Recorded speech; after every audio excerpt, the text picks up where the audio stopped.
हरे कृष्णा। सभी उपस्थित भक्तों के चरणों में सादर दंडवत प्रणाम। ओम अज्ञानतिमिरान्धस्य ज्ञानाञ्जनशलाकया चक्षुरुन्मीलितं येन तस्मै श्रीगुरुवे नमः। श्रीचैतन्यमनोभीष्टं स्थापितं येन भूतले स्वयं रूपः कदा मह्यं ददाति स्वपदान्तिकं। नमो विष्णुपादाय कृष्णप्रेष्ठाय भूतले श्रीमते भक्तिवेदान्त स्वामिन् नामिने। नमस्ते सरस्वती देवे गौरवाणी प्रचारिणे निर्विशेष शून्यवादी पाश्चात्यदेशतारिणे। जय श्री कृष्ण चैतन्य प्रभु नित्यानंद श्री अद्वैत गदाधर शिवासादि गौर भक्तवृंद। हरे कृष्णा कृष्ण कृष्ण हरे हरे, हरे राम राम राम हरे हरे। सभी उपस्थित सज्जनों का, भक्तों का हमारे चैनल भगवत चेतना में हार्दिक स्वागत एवं अभिनंदन। श्रीमद् भगवद गीता यथारूप अभय चरणाविंद भक्तिवेदांत स्वामी प्रभुपाद जी द्वारा विरचित, उनके द्वारा रचित इस ग्रंथ के ऊपर हम चर्चा कर रहे हैं। भूमिका के अंतिम चरणों में अब हम हैं। भगवत धाम कैसा है, जहाँ भगवान निवास करते हैं, वह धाम इस धाम से कैसे भिन्न है। इस संसार से, इस भौतिक संसार जहाँ हम और आप रहते हैं, उस संसार से वो धाम कैसे भिन्न है, कैसे श्रेष्ठ है, कैसे उस धाम को हम प्राप्त कर सकते हैं, इसके बारे में संक्षेप में थोड़ी सी चर्चा हमने की। आगे विशद रूप से, विस्तृत रूप से इसके ऊपर व्याख्या आगे की जाएगी भगवद गीता में। और कैसे इस भगवत धाम को प्राप्त किया जा सकता है, इसके बारे में भी हमने संक्षिप्त चर्चा की। आइए अब भूमिका के अंतिम चरणों में बढ़ते हुए अब हम आगे अपनी चर्चा को बढ़ाते हुए आगे चर्चा करते हैं। तो प्रभुपाद जी लिखते हैं कि ये भी हमने सुना था कि वैदिक साहित्य पढ़ने में हमें अपना मन लगाना चाहिए। वैदिक साहित्य श्री व्यासदेव जी द्वारा रचित है, उनके द्वारा लिखे गए हैं। और हमारी जो चेतना, जो वर्तमान में आजकल अभी जो कि भौतिकतावादी चेतना है, उस चेतना को अध्यात्म की ओर मोड़ना, अध्यात्मवादी करना उसको बहुत महत्वपूर्ण है। अध्यात्मवादी चेतना हमारी कपोल कल्पना से या हमारे अपने विचारों से नहीं आएगी। इसके लिए हमें वैदिक साहित्य का अध्ययन करना और अध्ययन करने के बाद इस निष्कर्ष पर पहुंचना बहुत ज़रूरी है कि भगवान कृष्ण के चरण कमलों में हमने अपने मन को, अपनी चेतना को अभिनिविष्ट करना है। इसके लिए अर्जुन को भगवान शिक्षा देते हैं 8वें अध्याय में, 8वें अध्याय के 7वें श्लोक में। और अर्जुन को ये आदेश है, यानी हम सभी को ये आदेश है गीता के माध्यम से, अर्जुन के माध्यम से। अर्जुन एक जरिया है। तो भगवान उस श्लोक में 8.7 में कहते हैं, प्रभुपाद जी यहाँ बताते हैं, वो कहते हैं तस्मात् सर्वेषु कालेषु माम् अनुस्मरे युध्य च मयि अर्पित मनोबुद्धि मम एव एषः न संशय। कि इसलिए तस्मात्, इसलिए हे अर्जुन, सर्वेषु कालेषु, इसलिए तुम्हें क्या करना चाहिए, तुम्हें सदैव कृष्ण रूप में, तस्मात् सर्वेषु कालेषु माम अनुस्मर्य युध्य च, तुम्हें हमेशा हर एक काल में, हर समय 24 घंटे मेरा स्मरण करना चाहिए। तो यदि हम कृष्ण का स्मरण 24 घंटे करने लगे तो हमारे अंदर सहज ये प्रश्न उठ सकता है, अच्छा कृष्ण का स्मरण करना है क्योंकि कृष्ण का स्मरण करके हम कृष्ण के लोक को जाएंगे, कृष्ण के धाम को जाएंगे, तब इसका मतलब हमें कहीं बंद कमरे में एकांतवास करना चाहिए। एकांतवास करने के साथ साथ हमें कृष्ण का स्मरण करना चाहिए और इस तरह ही अपने जीवन को हमें बिताना चाहिए। लेकिन ये तो बड़ी अव्यवहारिक बात हुई, ऐसा तो संभव नहीं है। और भगवान कृष्ण गीता में किसी भी अव्यवहारिक बात या किसी भी अव्यवहारिक चीज़ की हमें शिक्षा नहीं देते हैं। इसलिए वो जो कहते हैं माम अनुस्मर, मुझे तो स्मरण करो ही करो अर्जुन, लेकिन साथ में कहते हैं युद्ध च, युद्ध भी करो। अपने कर्मों का, अपने कर्तव्यों का निर्वहन करते हुए मेरा चिंतन करो।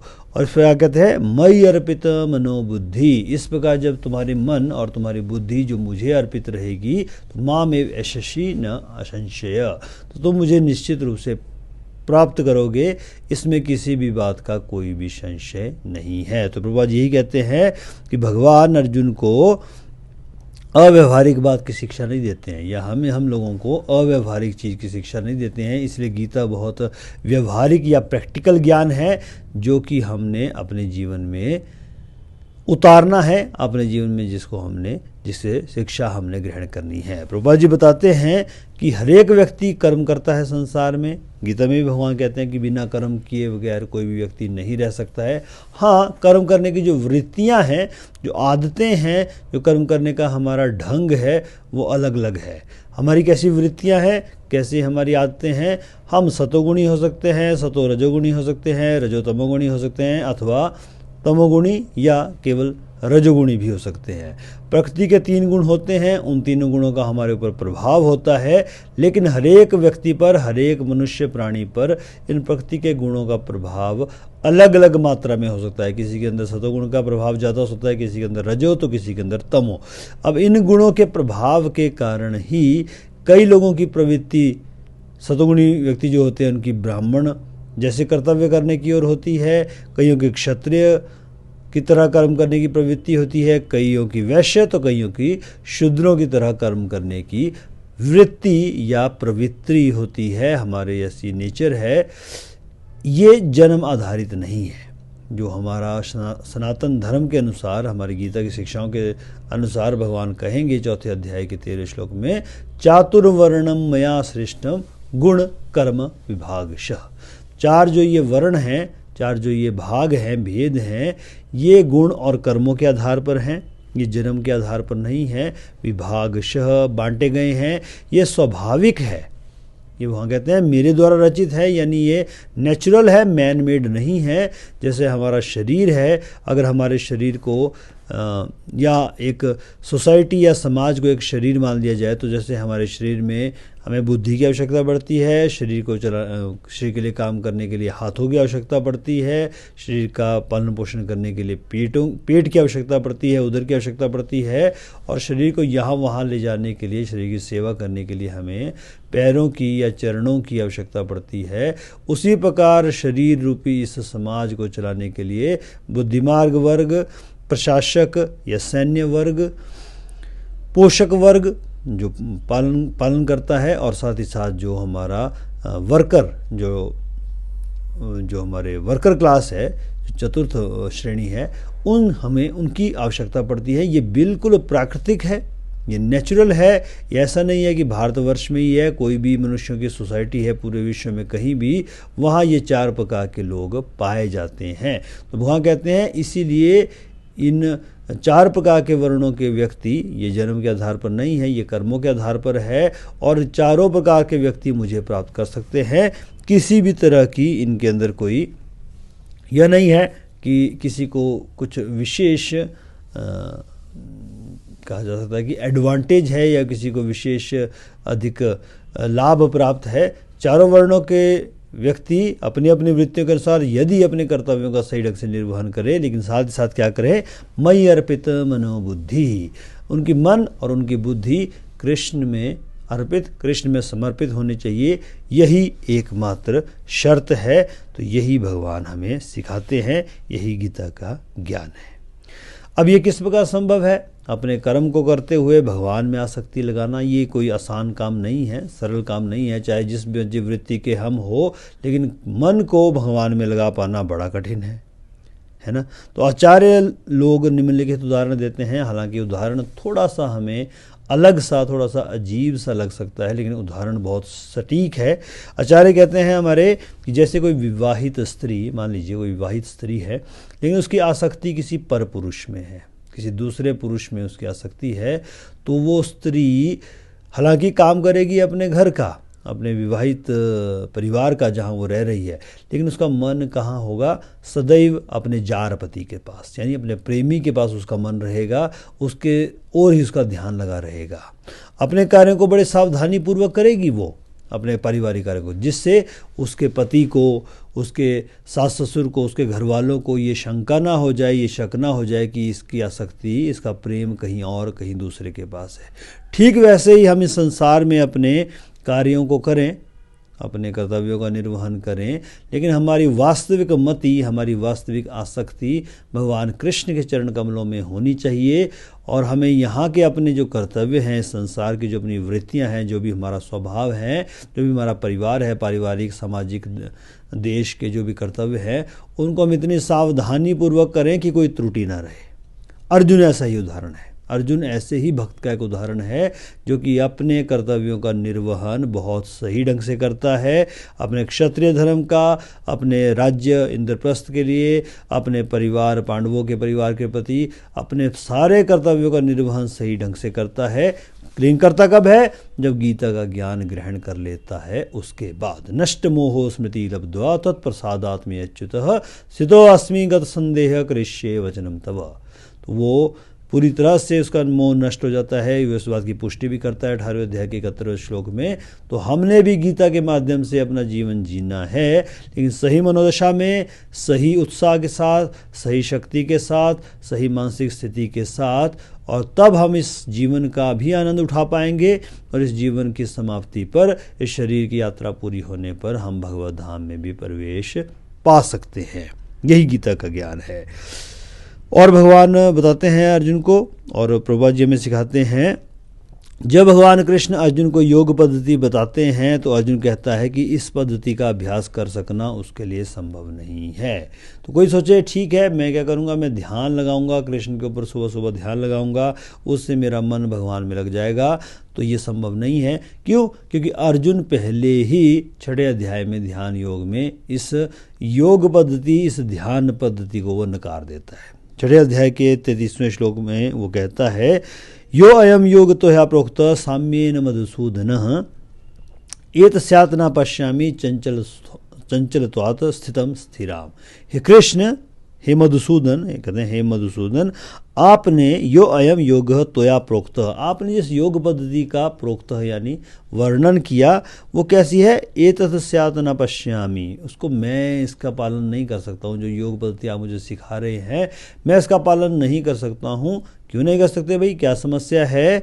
चंचलत्वात् स्थिति स्थिराम, मेरा जो मन है वो बड़ा चंचल है ना। हम आप कह तो रहे हैं कि मन लगाओ कृष्ण में, मयि अर्पित मनो बुद्धि, मन और बुद्धि को कृष्ण में अर्पित करो, लेकिन मैं समझता हूँ इतना सरल नहीं है। और वाकई इतना सरल नहीं है, क्योंकि मन जो है वो बहुत चंचल है। अर्जुन भी इसकी पुष्टि करता है, लेकिन भगवान क्या कहते हैं, है ना, वो हम करेंगे हालांकि विस्तार में वर्णन, लेकिन भगवान कहते हैं मेरा स्मरण करने का अभ्यास करो। अभ्यासेन तो कौन्ते वैराग्येन च गृह्यते, है ना।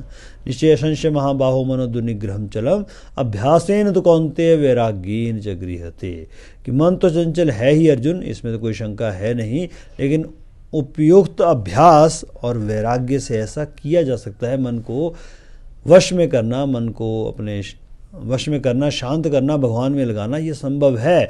और जो व्यक्ति वो कृष्ण में अपना मन लगाता है, वो कैसा है? सबसे श्रेष्ठ योगी है। 6 अध्याय के 47वें श्लोक यानी अंतिम श्लोक में वहाँ कहते हैं, योगिनाम अपि सर्वेषां मद्गतेन अंतरात्मना श्रद्धावान भजते यो माम स मे युक्त तमो मतः।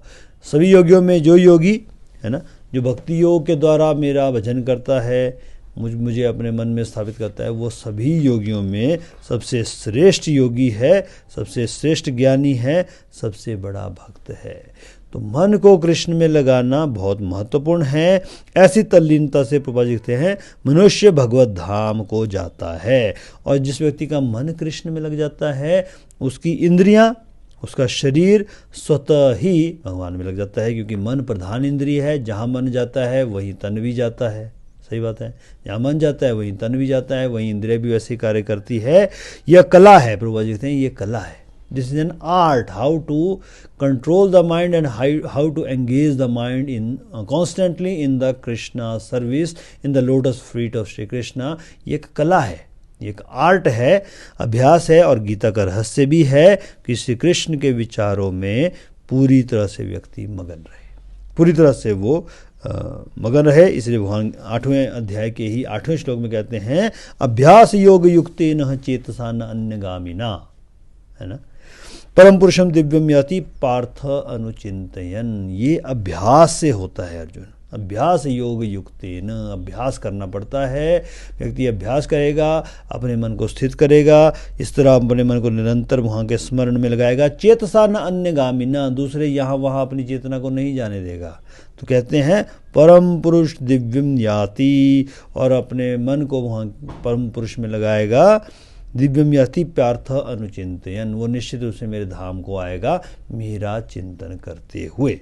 तो अगर संक्षेप में कहा जाए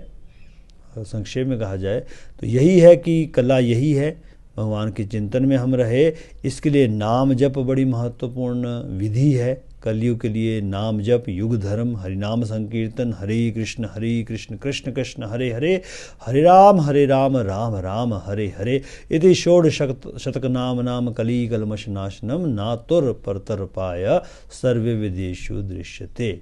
तो यही शास्त्र कहते हैं, कल्लो संतरण उपनिषद कहता है, बाकी शास्त्र भी कहते हैं।